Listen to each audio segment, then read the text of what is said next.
And how to beat Sebastian, the man enjoying a well-earned bottle of champagne? That's the million-dollar question in Formula One at the moment. At the start of the last decade, we heard the German national anthem quite often, a period of German dominance, and who knows, perhaps we're about to enter another one, this time, though, Eddie, with a new German face.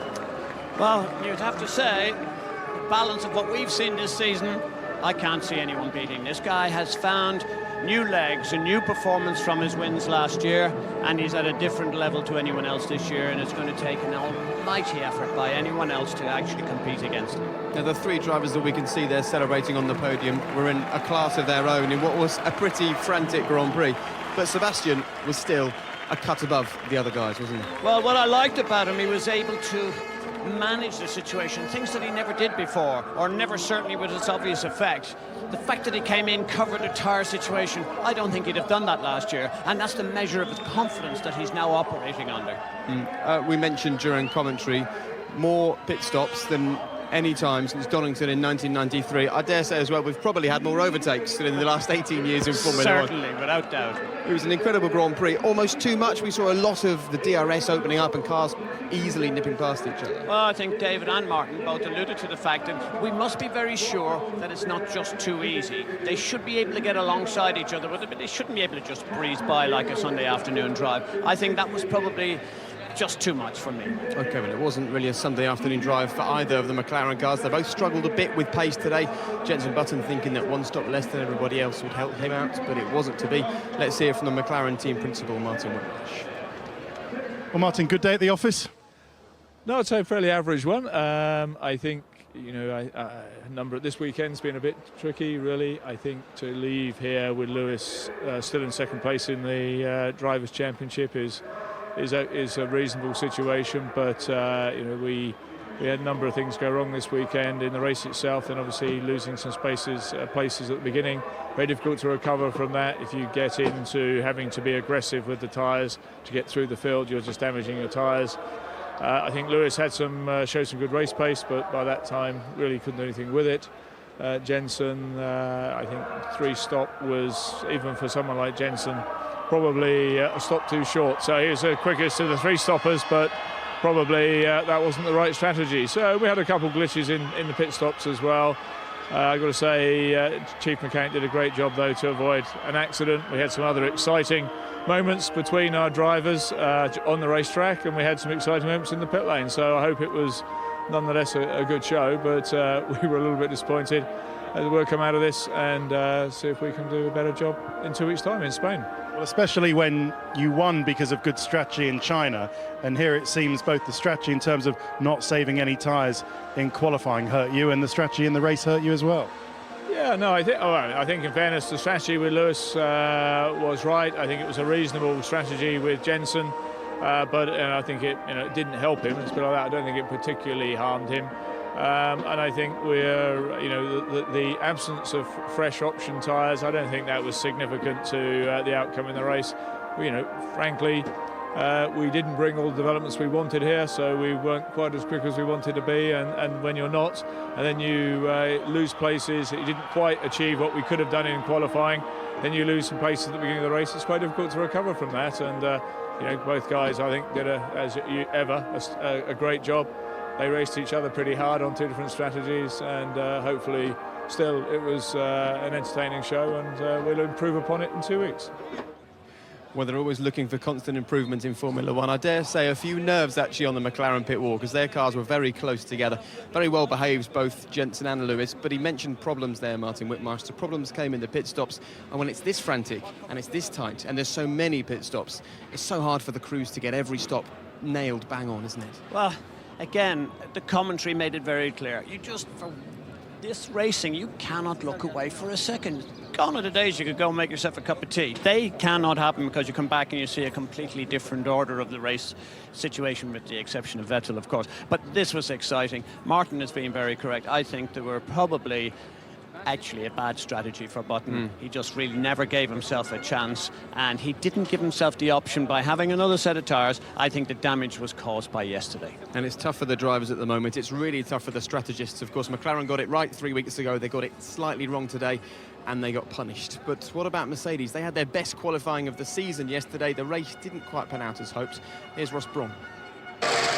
Well, Ross, some solid points for Nico, but I think you expected more from that, didn't you? We knew we had a little bit of, let's say, vulnerability on high fuel. So I think we have to think again about how we approach the priorities over a weekend, because when we got into the race, we started blistering rear tyres, which we hadn't seen in practice. So that's why we fell away so quickly. And as the fuel load came down, and that problem went away and the pace picked up, and then we started to get respectable again. Okay, so had you not run that fuel level in practice, or had something changed out there? No, we had, but obviously with a shortened practice with the rain, and we'd run Friday afternoon with high fuel, but we hadn't seen that problem. But I think what's clear in this racing is that qualifying is probably the least critical thing now, and having a good race setup with the correct number of tyres is actually the most important thing. Yes, indeed, because you'd saved tyres and that actually didn't help you. Well, it did. I think that's what recovered Nico. I mean, the new set of options where he put on near the end is where he climbed his way back up through the field and actually got a respectable position. Okay, and just a final quick thought on Michael. Does he also, maybe do you need to tell him that he doesn't have to try it all on the first lap? He can wait, because as we've seen, there is so much opportunity. Yeah, we'll look at the race and see. It was unfortunate because, again, he seemed to have less trouble with the tyres in the race, but was often caught up in a lot of traffic. So a lot to learn from this weekend. Thanks, Ross. After all these years, you can't really tell Michael Schumacher how to drive a Grand Prix, but it was a tough race for him out there, wasn't it? Well, I didn't enjoy that race for him. I felt a morsel of sadness. I'm not sure, you're far too young to recall, but there was a great champion, Muhammad Ali, and he had a fight against Larry Holmes, and Larry Holmes beat him. No one had ever heard of Larry Holmes, and the problem was Ali was too old. Didn't take the right time when to stop. I'm beginning to feel just a little bit the same about Michael Schumacher. I didn't like what I saw today. Okay, I wasn't around then, but I have seen the fight since. Let's grab Christian Horner and a quick word with him. So, Christian, this time last year at this very circuit, it wasn't the result you wanted. Your two cars getting too close on track. Does that put to bed 12 months ago, do you think? You know, it was a really sweet result today, I mean, especially after last year, the problems that we had, and you know, to come back to have a really dominant race with Sebastian, a fantastic race with Mark. You know, very strategic, plenty of pit stops, a real team race today. I mean, the guys in the pit lane were phenomenal, and you know, really rewarding to get a 1-2. Christian, you mentioned the word dominant. Not us, but we will do so as well, if you don't mind, because I mean, it's just now becoming to the point is who is actually going to step up and beat you? Well, you can never underestimate the opposition. I mean, McLaren were, you know, very, very strong.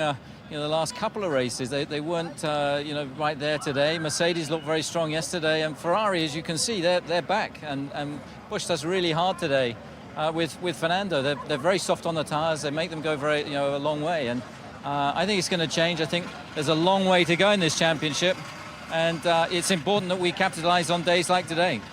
Who made the decision on the fourth set of tyres for Sebastian? It's a team thing, so I mean but somebody must have come out and said. Ultimately, a final call goes up the chain, and somebody has to make a decision. And you know, I guess who was that? I guess you're looking at him. But, come on, who was it? It was Christian. Was it the driver? So you know, there's a lot of discussion between, you know, with the support from the factory that we have, and it's a team performance, and you know, the drivers contribute, the engineers, you know, Adrian leads so fantastically well, and. It's all about the team. It's not about individuals. Sure. Well, just like your drivers, you are nice and modest. Thank you for coming and joining us. So let's now hear from Sebastian Vettel, Mark Webber and Fernando. Sebastian, it was a day most drivers needed to use plan B, but it all seemed to go very much to plan for you today.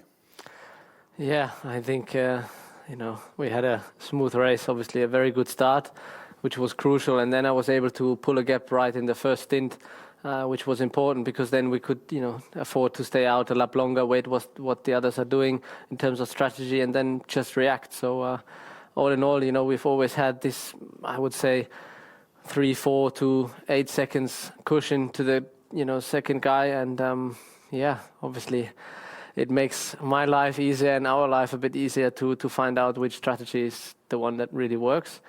All in all, you know, I'm very happy. Obviously, we lacked the Friday. I had an accident on Friday and crashed the car badly, and all the guys, not only, you know, the guys around my car, also Mark's guys helped a lot, and together, you know, they fixed the car, and it meant some extra hours for them, which I'm sorry for, but obviously, yeah, I think yesterday and today makes up for it. So I'm very pleased with the result, and big thanks to the team. Talk us through briefly about the tactics. It seemed, do you have to be quite fluid today? Yeah, it wasn't easy from the start to know, what is going to happen, because of course you have a rough idea about tires and how long they will last. But you really have to wait the first and maybe the second stint to see, this is the trend, this is where we are going. And in the end, I think I could have afforded to stay out on my second or first set of prime. But then, you have to be in a position, for whatever comes. I thought at that time I could have made it easily to the checkered flag, which, gives us the pit stop around, 15, 20 seconds. But then again, if, something happens, there is an accident elsewhere and a safety car comes out, then obviously you want to use tire. So I think it was the right thing to come in another time, even though it was just a very short fourth stint after the third stop. But as I said, it was very much in control. I'm very happy with how we communicate during the race and how we reacted. So very, very pleased. And I think since China we have definitely made a step forward. So we have learned our lesson, and we have to make sure that we keep this momentum into the next couple of races. Well done, Mark. An eventful race for you. You lost ground at the start and then again to Fernando during the race. How did you make the comeback?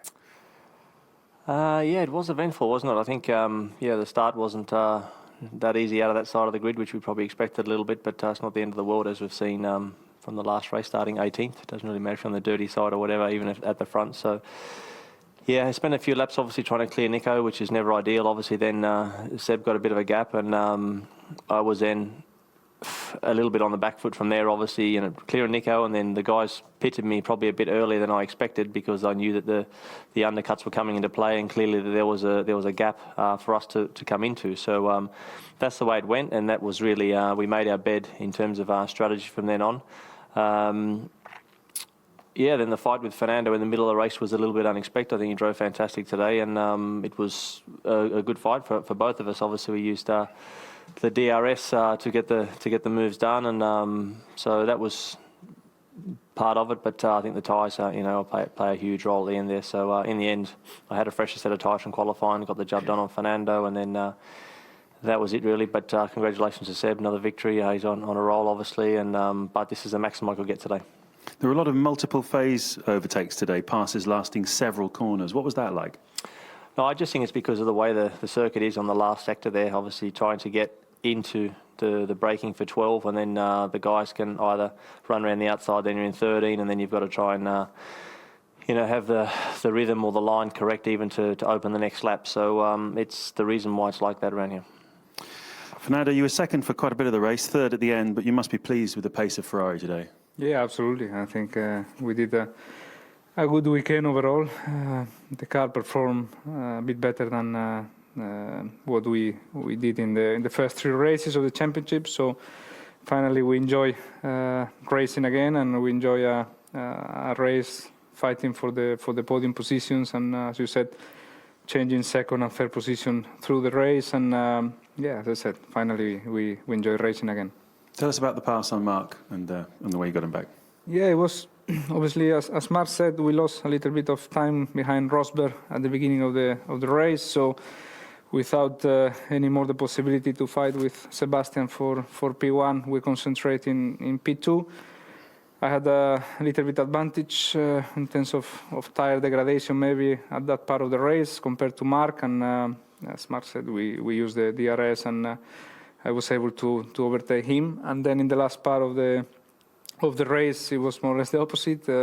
We had maybe a little bit disadvantage with tire age, and we lost the position again. So it was okay. I think fighting with Red Bull in these days is quite difficult, and we were close. So hopefully next time we try again. And the understatement of the day goes to Fernando Alonso. It was all right fighting with the Red Bulls. Inside, he will be absolutely elated. This is the result then of the 2011 Turkish Grand Prix. We've heard from the three guys at the front. A bit of a frustrating day for Lewis Hamilton and Jenson Button, who finished 4th and 6th respectively, with Nico Rosberg in between the two of them. Renault Grand Prix, still fast, but still not quite mixing it with the guys at the front. Sebastian Buemi will be delighted to finish 9th. And Kamui Kobayashi, he finished 10th today, having started 22nd. What an incredible performance by him. And Jaime Alguersuari and the Toro Rosso, that's sadly their true pace at the moment. A great weekend for green and yellow 7 days ago. Not so today for Team Lotus. They didn't manage to beat any of the established teams, finishing 18th and 19th. And at the back, Paul di Resta with his first DNF of the season. He failed to finish the Grand Prix. Timo Glock, sadly, he failed to start. And this is what it means for the standings as we go towards the 5th race of 2011. Sebastian Vettel, 93 points. That is now looking incredibly dominant. It was just one race win between Sebastian and Lewis before today. 93 from 59. That is incredible to see, isn't it? With Mark Webber just behind Lewis Hamilton, Kamui Kobayashi finishing off the top 10. And as far as the Constructors' Championship is concerned, well, it will be no surprise to know that Red Bull are at the front, followed by McLaren and Ferrari, and then a nice little fight going on between Renault, Mercedes and Sauber. They're all looking to get the leap on each other. So that was the Grand Prix. David Coulthard's leapt down from the commentary box to join us, and if you take a look behind us, I think this is potentially the most expensive car park in the world, actually. All the Formula One cars are here, prone and quiet, just relaxing after a hard day at the office for them. And just behind the Williams there, you can see the car of Lewis Hamilton. And actually, Lewis's car has done well to end up without too many scars on it, because, David Coulthard, we saw some incredibly close racing between the two McLaren teammates, didn't we? That was great to watch. It's fantastic to watch. It was reminiscent of what we saw here last year when they went wheel to wheel into turn one. As we join them in the background there, Lewis throws it down the inside on the brakes, hits his apex, and then you see the Jensen there coming back out on the outside to get the undercut. They'll be deploying whatever KERS they had left, and then the run down across the start-finish. And of course they get a recharge of KERS when they pass the start-finish line, and then you see Lewis having another attempt and then making it stick. And are these guys driving with just 10% thinking, actually, this is my teammate, I don't want to clunk my front wing into his rear diffuser, or are they driving as if they're overtaking anybody else on the track? What's the mentality there? Well, the mentality is you never want contact in a Formula One car, because they're very fragile, the front wings, the way they are. And if you lose any part of that wing, you lose performance. But that said, you're going to give a little bit more breathing space to your teammate, because ultimately, you have to work together. And the last thing you want, unless it's probably the last race of the season and a championship decider, the last thing you want is to have that bad feeling of having contact. OK, well, let's hear then from Jenson Button. He started 6th, he finished 6th. Well, Jenson, hindsight's a wonderful thing, but were you on the wrong strategy today? Yes, in some way. I think most people are probably on my strategy initially, but because most of them damaged their tyres in the first stint, they changed their strategy. So yeah, we didn't, and we didn't leave the stops late enough. I mean, the tyres were good, at the end of every stop, but we came in. So we should have stayed out for longer, because it made the last stint just impossible, having so many laps on the hard tyre. Starting to look inevitable when Rosberg was coming towards you. I mean, what does that feel like from your seat? Oh, well, you're not racing anymore. You're trying your best to get the best out of the car, but you're not racing anyone around you, because you are a sitting duck. It's unbelievable the difference in speed, because they can get a good run out of turn 10 with KERS and everything, and good grip. They just come past you and you can't do anything. So. The start of this year's Grand Prix looked a little like the end of last year's Grand Prix, with you and Lewis battling so hard. Were you surprised how hard you were both racing? No, not at all. I mean, we didn't touch, I don't think, but it was good fun, and it's a pity to finish so far back after everything in the first stint seemed to be good. But I think strategy-wise, something we did wrong.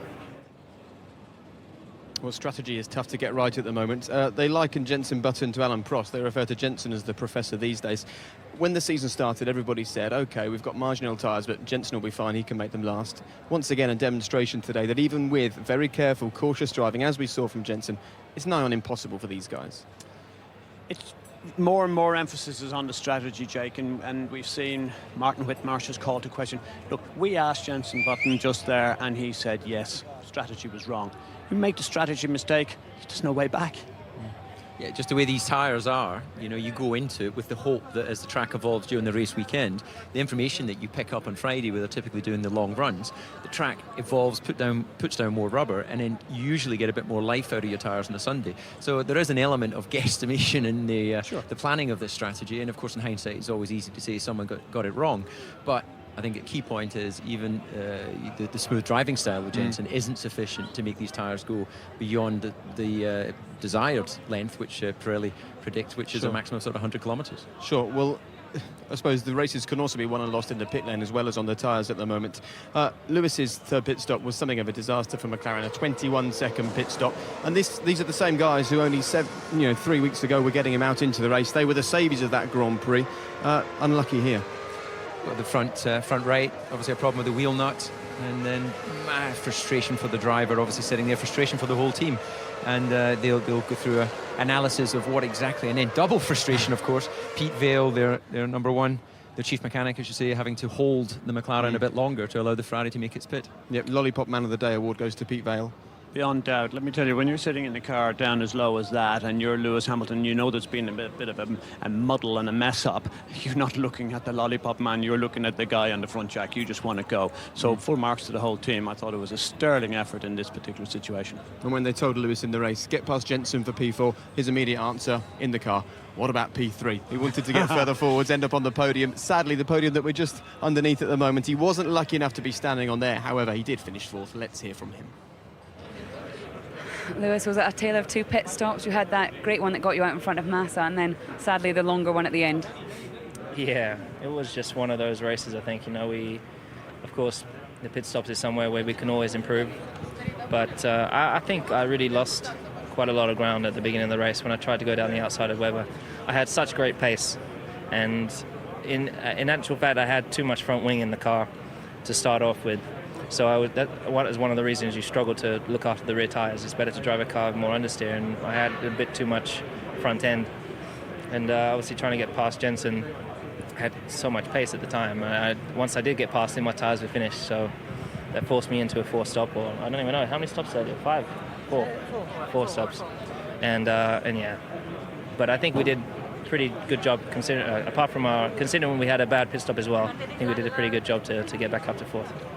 Most of the guys did 4 stops, Jenson did 3. That seemed to be the right strategy. Just tell us also about the battle that you had with your teammate at the beginning of the race. It was reminiscent of the end of last year's Turkish Grand Prix. We were all getting nervous. How are you feeling? I wasn't nervous. I was probably at the time relatively frustrated that I'd lost position. I had a good start. I should have really been up to third at the beginning of the race, and I could have been battling for second in this race, but we came out with fourth in the end. But the battle was good. Jenson was fair as always, and we'll keep our head up, look forward to the next race. David, how do you do it? Lewis only had to know how many pit stops he'd done, and he could hardly keep across it. Well, I'm reassured by that, because at a certain point up in the commentary box, people were overtaking and I didn't see it, and you're trying to follow everything. There's so much action now. It's almost questionable whether there's almost too many stops. How many days till we get the first letter to the BBC? Dear BBC, there's too much overtaking in Formula One. I imagine that will happen. A quick mention about Lewis Hamilton and his race. I suppose he'll be most worried about the fact that Ferrari have leapt in front of McLaren at this Grand Prix. A couple of things will worry him. I think that, they came on such a fighting spirit from China, so they should have been right up there, but they didn't bring up the developments that they had hoped for. These developments are coming fast and furious. They were behind here, and they just didn't make it up. Ferrari were the big improvers here, and they will be very concerned about the speed of Alonso. Mercedes also took a step forward. Their best qualifying of the season so far. Nico Rosberg starting third on the grid, Michael Schumacher behind him and finished behind his teammate as well. What is your reaction, having watched Michael's race, particularly the early part of the race, where he almost seemed like a man possessed? He was so keen to not let anyone come past him, David. Well, I think I said in commentary at the time that he was showing signs of not knowing when to give up the position. I know that people at home maybe were saying, well, you've got to keep racing, but there's a point where the pass is made, and as we see here, you've got the Sauber getting almost on the grass there. That was a lot more straightforward. And then we see Sutil taking advantage of that open door and slipping down the inside. So in fairness, I don't think Michael could have done much more there. But the incident, and we're getting a replay of that, and we can actually see as we stand down here at Parc Fermé, we can see that little piece of front wing that flew off. We can see that here on the Force India. And here we have Alguersuari with Michael. And I actually don't recall this moment, I'll be perfectly honest, but here he is getting on the outside. That was a good pass, actually. That was a very, very nice move there. And then Jaime pops back past. Yeah, he does. He gets in his slipstream. But it was frustrating times, I guess, for Michael. David, while you were rushing down from the commentary box, I made the point that, I felt just a glimmer of sadness that here's a legendary person who has been magnificent in all the years that he's racing, 7 world champion. Do you see a little bit of sadness there? He's not performing at the same level as his teammate. That's a fact. So that's that's nothing personal. The statistics show that Nico Rosberg is getting more out of that car than Michael Schumacher. So much was put into this season being the tyres will be better for him. He had issues with the front grip on the Bridgestone. Well, the Pirelli doesn't seem to have changed the fortune. I don't think we should write Michael off by any stretch of the imagination. There's a lot of talent there, but he must be asking himself questions. Sure. Well, he's not got a dominant car and he's not dominating his teammate. 2 things that Michael was well used to in his first career. So how is he finding Formula 1 Mark II? Let's find out. Michael, another eventful race for yourself. Lots of tapping, overtaking. How did you feel about it all? Yeah, I told you before the race it's going to be some action, and indeed I had lots of action. I guess I was responsible myself to have the result that I had, because with Petrov I guess it was mostly my mistake what happened there. I need to analyze it. It was a bit strange that suddenly we got together and I lost my front wing, but anyway the race was sort of given from there. Lots of fighting, lots of action, but for nothing. I mean, the golden ananas, we call it in Germany. That's what I got and nothing else. That's a bit of a shame. Are you enjoying these races? I mean, is the car giving you what you need? Are you giving the team what they need? I mean, from where we came, I mean, going forward is always better than still having to defend backwards, and mostly I was able to go forward. But no, the big joy is not there right now, except some action. That's about it. Well, for a man who loved Formula 1 so much and Formula 1 gave him so much, the words there from Michael Schumacher, the big joy is not there at the moment, Eddie. Well, that's no big surprise, is it? I mean, he's very human, he's very, very honest. He talked about Petrov, his mistake. He's a very honest guy, and he clearly is not enjoying it, and the results are showing why he's not enjoying it, and he has a couple of big decisions to make in the next couple of months. As a man who made that big decision just a couple of years ago, David, is it that the enjoyment disappears from Formula 1? Is it that you become more aware of your own mortality? Michael is driving this car at 200 miles an hour against 21-year-olds. It's very difficult, isn't it, to have the same mindset as them? Yeah, I think it's very personal what each individual feels. I doubt very much it will be about his own mortality, because he went straight from Formula 1 when he retired from Ferrari and went racing motorbikes, can you believe? Yeah. He got a neck injury and then eventually is obviously back in Formula 1. I think the key thing is he's not enjoying it. And to be perfectly open and honest with you, there was an element of that for me at the beginning of 2008. I wasn't as competitive as I felt I should be. I wasn't enjoying the races as much as I used to, and then that's the moment. I remember it with actually Damon Hill when he was at the end of his career with yourself. I remember doing a parade lap in Hockenheim, and he was saying, I'm just not enjoying this. Really? And then by the end of the year, he'd retired. Is it the flick of a switch, or does it slowly... I think it slowly builds until you look in the mirror and you realise that feeling you've been having for a few weeks or a few months is the message. It's the internal message, and you can't hold back the clock. Life is a wonderful journey, and there's a time for everything. David, could I ask you? We talked about Muhammad Ali, who went on too long, and perhaps there's other people and people who have come back, Lance Armstrong, various other things. Is it something that Michael is going to have a chat just with himself, with his family, or whatever? Because the inevitable has to happen quite soon. Yeah, well, in my case, of course, I spoke with the family, and then you speak with the team, and you try and find the most elegant way to bring everything to its natural conclusion. It's it is a fact of any sportsman's career that he will have to stop at a certain point, and that point will be before normal retirement age. You know, there's no such thing as a 65-year-old Grand Prix driver. Sorry, well, you never know. Have some respect here, yes. please. Eddie is testament to the fact that you can go on forever, if indeed you want to. Well, let's talk about Michael's teammate, who is younger. I'm still sure, definitely still enjoying Formula One at the moment. He had a bit of an interesting race today, didn't he? He started third, a fantastic qualifying session for him. He then managed to nick through to second at the start, and then was something of a sitting duck early in the race, Eddie. I thought the pace, and then Ross Brawn made it obvious for us. He said at full fuel, full tanks, this car is not where it should be. They have grave concerns about it. But look, honestly, you can see that so easily here. He was a sitting duck. He just got completely taken. He raced very well in the latter half of the race, and they will find a solution where they get the tyres and the car to perform better with the fuel. Yeah, I think that still a good comeback from them when you consider where they were at the beginning of the season, but in these conditions, on this day in history, the car wasn't performing as well as it was in China, and I think that this is what's making the season so interesting. Okay, we've got Sebastian Vettel taking most of the points so far this season, but in that next battle, it is chopping and changing between Mercedes, McLaren. Ferrari seem to be back with Fernando Alonso's performance here. Yes, apart from Red Bull, it's very, very tight indeed. The battle in Formula One is as intense as ever. Well, let's hear then from Nico Rosberg. He started third, he finished fifth. Nico, how would you sum up that race from where you were sitting?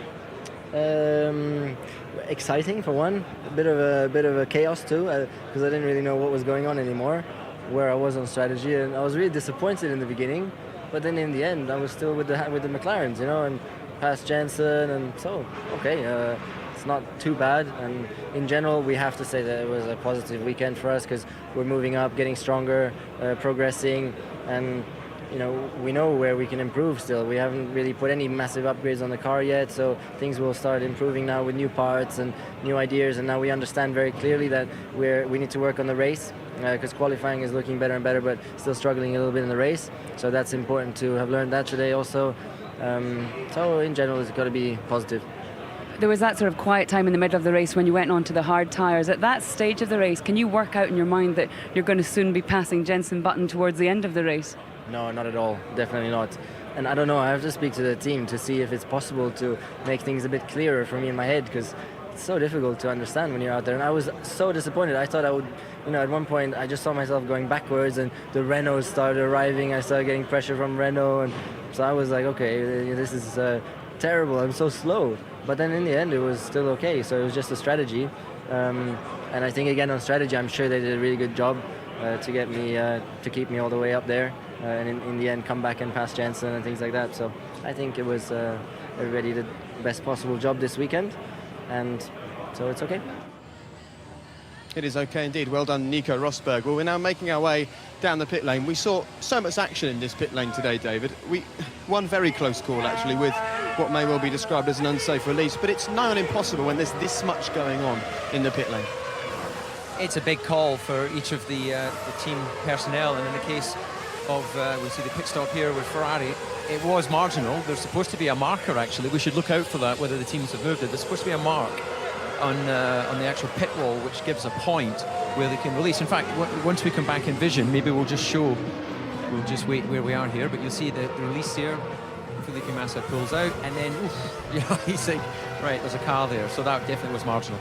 And now we're back in vision. If you can just pan down here, you have this little sign that is there to tell the team when they look down from their pit box. Mercedes is about 25 meters or so from where we're standing, maybe slightly more, 30 meters, and that's a reference. If a car is beyond this point, then the chief mechanic won't release the car. If it's behind that point, he will release the car, and clearly in the case of Ferrari, it was within that window. So I think they were quite fortunate to not receive a penalty. David, it's clearly not a high technical situation insofar as you have a visible sign and looking at it from up there and a certain gap in a car. This, if it's going to be used properly, needs to move up a step in the technology stakes, because it needs to be, it's like a ball over the line or not over the line. Yeah. It's impossible for someone to call accurately like that. Well, we've got some time on BBC One, but not enough time to get into the football technology debate at the moment, Eddie. But yeah, it's a fair point. I mean, that's a very small board, and you could see David was straining his eyes to see just where the pit box was from here, so it's not easy for the guys that control the lollipops. You can probably hear the music behind us. That's Red Bull Racing's signature tune after they win a Grand Prix. Whatever the race, some happy house music comes out of that garage. Let's hear it from Felipe Massa now. He's been speaking to Lee McKenzie. Felipe, a frustrating day for you today? Yeah, frustrating in a way that, well, the start was good. I passed some cars on the track. And then when I stopped in the right time, in the good position as well. But then pit stop was low, so I had a problem. And then I went out behind Lewis, which I was just in front of him on the stop. And then in the third pit stop as well, we had a problem. So I lost position and I go out of the pits. And then I went to the dirty side on turn 8. It was completely dirty, so I carry on straight. Otherwise, it would have been possible to spin off.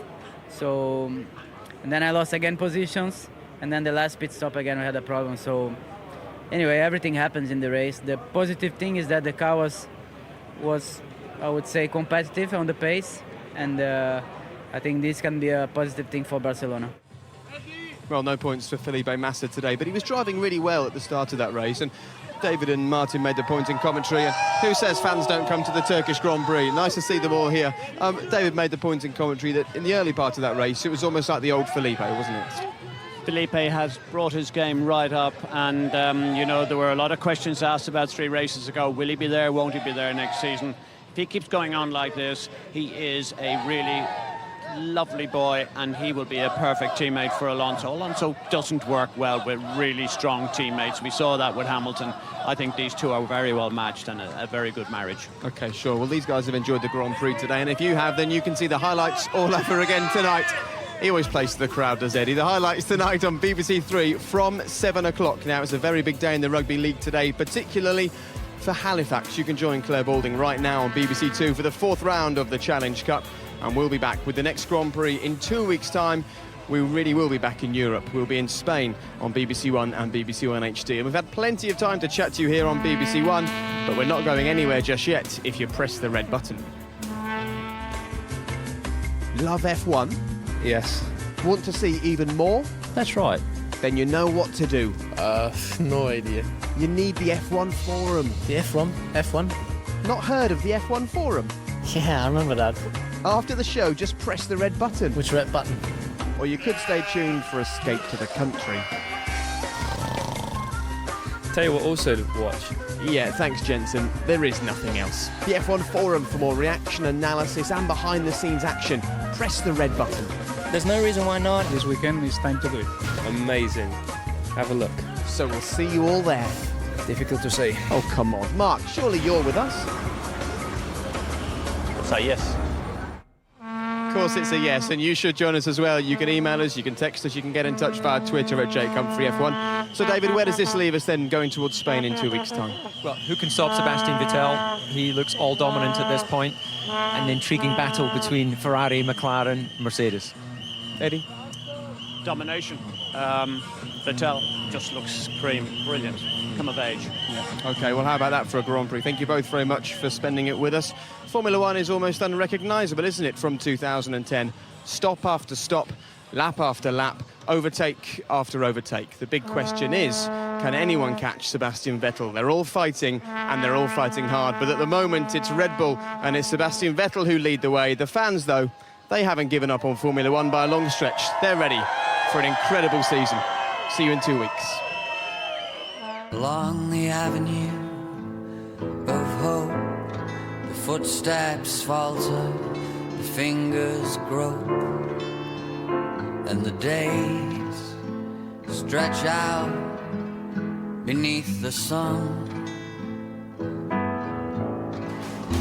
Don't let me falter, don't let me hide, don't let someone else decide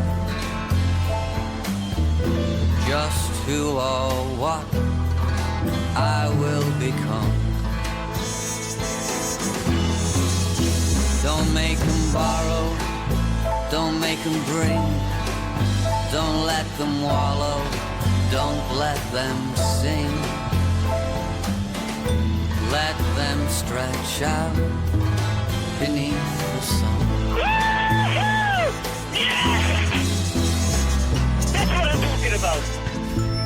Next time on Formula One, Round 5, Spain.